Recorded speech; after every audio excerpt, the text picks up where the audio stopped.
Hey everybody, Leemus back here with another video for Not a Sidekick Productions. So today, my fellow heroes, I'm going to be doing a top 6 list. Now normally I know it's a top 5 list, but we're doing a top 6, and I'll tell you why. Because we're doing a top 6 Pokemon list. Arceus has come out, and Pokemon's huge right now. I mean, as it always has been. I mean, I don't know when Pokemon ever wasn't huge. But as you know, our very first podcast episode of Not a Sidekick Productions, me and Dachi talked about our love for Pokemon and talked about our obsession and our fascination and love for it. And the thing is, sorry, my nose itching. So today we're doing a top 6 Pokemon list. Now, this is going to be maybe part 1 in a series. Again, I'm wanting to do more of these top 5, top 6 lists and such. And with Arceus being out, I wanted to do a top 6 list. So, obviously, when we did our podcast a while back, I think we discussed our favorite or our top 6 teams.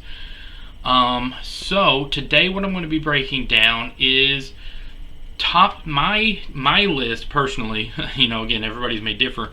But my top 10, so today what we're going to be talking about is my personal choices for a top 6 Cottagecore Pokemon from Gen 1. So I'm mainly focusing on Gen 1 because if I try to do all the generations, there's 8 or 9 of them now. There's 800 or 900 Pokemon. It'd be kind of hard to narrow that down. So what I'm going to do is just go through each generation and give my spew on my top Cottagecore theme, or if you want to see more, I'll do top Halloween themed, or I want to go through different aesthetics and kind of looking for Pokemon that fit those aesthetics. So currently I'm real big into Cottagecore stuff right now. Just the idea of anything cottagey, cozy, cabiny, kind of forest, kind of nature-esque, kind of relaxing, nature trail walk, and us walk through the woods and mushrooms and insects and little furry critters and stuff, which Pokemon it has in abundance. So there's plenty to choose from, and everybody's choices may be different. But for me, I wanted to break down my personal top 6 from Gen 1, starting with Generation 1 for this video. So without further ado, let's get started. I'm going to start at my number 6, which I'm going to say is Farfetchd. So that notion may seem a bit far-fetched to some people, but the thing is, I think one thing that fits Cottagecore theme very well is ducks and birds and such, but especially little ducks or little ducklings. You see a lot of these little videos of that. And now from Gen 1, the obvious answer is, I know we have Golduck and Psyduck, but just something about Psyduck, the whole headache thing. I mean, he's in a constant headache, which kind of goes against Cottagecore, the whole relaxing and being cozy and kind of stuff. But with Farfetchd, he's got that earthy tones and colors to him. He's mainly found in wooded and forest areas, and he comes with his little leek, which is great for stews, or it's a spring vegetable. It's a root vegetable that's great for a good oniony leeky soup, carrot and leek soup, or onion and leek soup. He comes with his own extra little garden vegetable that would be perfect for it. So number 5. Number 5, I leaned heavy into the cute, cuddly creatures, and I went with Eevee. Now, I know Eevee obviously has tons of evolutions, but just your normal, regular Eevee is, I think, the choice here. This cute little creature that can go with you, running through the forest, running through the woods, or curl up beside you. You sit in a chair or in your little reading nook, and it can curl up in your lap or even up on your shoulder. It's just this cute, perfect little partner companion Pokemon to have at your side or to have along with you and just make you feel cozy and warm. It's Eevee's kind of being compared to a mix between a small dog and a cat, even a fox type creature, and so I think it just really fits the bill. I think it would be a nice, cozy little pet to have around in a nice little cottage scenario. So number 4, and I've got a couple of these that are going to fit into this kind of issue slash dilemma where I'm looping in certain Pokemon and their evolutions together. For example, my number 4 is Bulbasaur, Ivysaur, and Venusaur.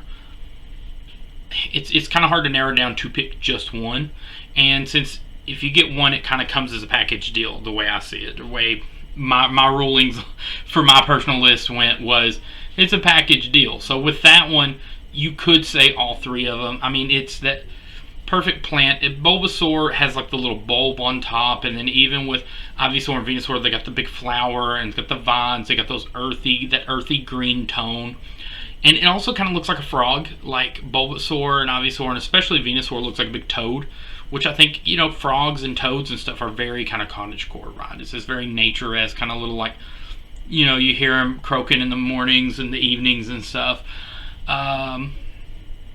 So I really love that. So I went with Bulbasaur, Ivysaur, and Venusaur for number 4. Now number 3 is another one that I kind of loop all the evolutions in, and that is Caterpie, Metapod, and Butterfree, because when you think cottagecore and like naturecore aesthetics, you think about butterflies, right? I mean, it's just this whimsical, magical kind of thing. These little fairy-like looking insects. You know, most every other insect, at least for most normal people, don't like bugs. I don't like bugs. You know, it's just, I don't know, most of the time they're creepy, crawly, and just kind of, you know, makes you kind of freak out. But most people universally love butterflies. I mean, there's just something that they're not like normal bugs, right? Most people see them, it's like, oh, well, you wouldn't typically put a butterfly in the same category as like a spider or a wasp, which, you know, you could think of Beedrill, but yeah, so I just feel like Butterfree, and then even Caterpie, because he's just this cute little caterpillar, this little green caterpillar, just something about him that just feels so warm and cozy and cottagey. You know, you just decorate your cottage with little butterfly trinkets and little Butterfrees, you know, flying around outside, pollinating the flowers. I love it. Number 2. This is my number 2.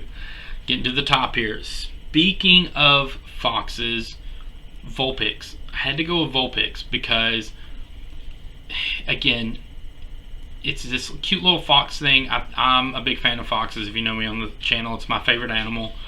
So I am a little biased there. But also, foxes fit that cottagecore theme. Again, they're these small little woodland creatures that are furry and real quick, and they're almost like, again, kind of a mix between a dog and a cat kind of thing, to where they're just this nice, warm, cozy kind of furry animal creature, this kind of shy, timid creature for the most part. And Vulpix, just like, what's the word I'm looking for? Vulpix is that and more. Like, it exaggerates all of those features. It's just got the cute, even in the series or even in the games, it's just this cute little firefox. And it's just adorable. It's just this cuddly little creature you can just curl up with when you're reading a nice book on a nice day. Go for a nice little walk with it. Yeah, you know, Vulpix is my number 2. And number 1, my number 1, the one that I think fits the cottagecore theme and style the most from Pokemon Generation 1, is Paris/Parasect. And I think it's pretty obvious, right? One of the staples in most cottagecore trends and aesthetics is mushrooms. Is different, like, little mushrooms and the different colors and styles of mushrooms. And Paris and Parasect literally are just like these little mushroom crabs, right? They're these little dudes. Like, Paris has the 2 mushrooms, Parasect's just one big mushroom on his head. But again, I mean, it embodies everything, right? It's these little red and oranges, it's these warm colors that they have on them. Yeah, they can be considered a bit creepy, don't get me wrong, they're a bit insecty. But I also think that they can be kind of cute and cuddly too in their own way. They're these cute little mushroom crabs, the way I see it. They're just crawling through the woods, you know, just trying to live their best life, and looking like one of the most iconic cottagecore necessities, which is a mushroom, a giant mushroom crab. So there you have it. There's my top 6 Pokemon from Generation 1 that I think fit the Cottagecore theme. So I leave you this because the reason I did a top 6 and top 5, because you get 6 Pokemon in your party. If you want to commit and go full Cottagecore Pokemon party, and you're playing like Red, Blue, Yellow, or if you're playing any of them that have the Gen 1s, there's you a party right there. There's your Cottagecore. There's your Leemus's Cottagecore party for Pokemon Gen 1. That's what you need right there. And you take that to the gym. Look at the tops. You've got Eevee, which is a normal top, Farfetchd, which is normal and I think maybe flying. You've got Bulbasaur, Venusaur, and Ivysaur, which is grass and poison. You've got Butterfree and Caterpie, which is insect, but Caterpie can also do like psychic moves. You've got Vulpix, which is a fire type, and then you've got Paras and Parasect, which I believe is grass and poison as well. It's like got a good mix there. I mean, if you think about it, you could use that party. You definitely could use that party to tank a couple of gyms. I know there's a couple of gyms I know you could take that party to and whop them pretty quick. But thank you guys for watching this. Be sure to like, comment, subscribe, share the video, tell your friends. Be sure to let us know what your top 6 Gen 1 Cottagecore Pokemon would be. And if you want to see more of this and want to see me go do the other generations or do a different style aesthetic and apply my opinions to a party themed after that, be sure to let us know. And as always, guys, stay heroic.